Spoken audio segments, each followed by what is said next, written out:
السلام عليكم ورحمة الله تعالى وبركاته. مرحبا بكم في قناة سهيلة كنغي.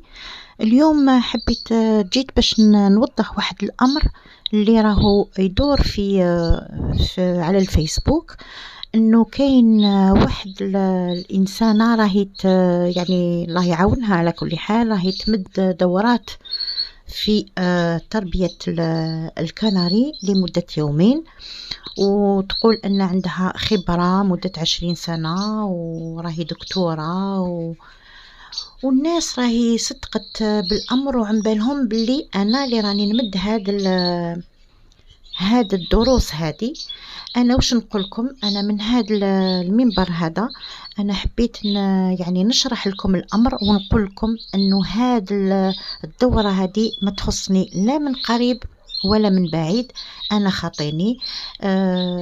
على كل حال أكم تعرفوا سهيلة كنغي عندها قناة على اليوتيوب وعندها صفحة راهي تمدلكم دروس بالمجان، وكذلك راني كما قال نفهمكم يعني على كل حاجة راكم تستحقوها تسألوني وراني نرد عليكم. أنا قلت لكم واش لازم ديروا، عندكم دعوة الخير برك فقط.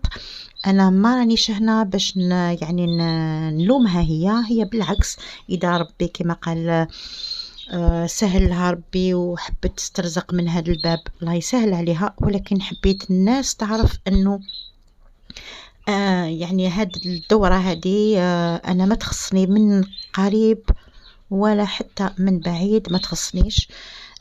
خاطيني أنا الحاجة اللي حبيت نوضحها لكم أني عندي هنا قناة على اليوتيوب راني نمد لكم فيها دروس بالمجان، نفهمكم في الأمور اللي تحتاجوها مجانا وبالمقابل دعوة الخير فقط. لهذا أنا وش نقولكم، إذا صدفتكم يعني هذا المنشور هذا صدفكم أعرفوا باللي خاطي ماشي سهيلة كنغي. إذا هكذا إن شاء الله تفهموا الموقف، ونقول لكم في رعاية الله وحفظه، والسلام عليكم ورحمة الله تعالى وبركاته.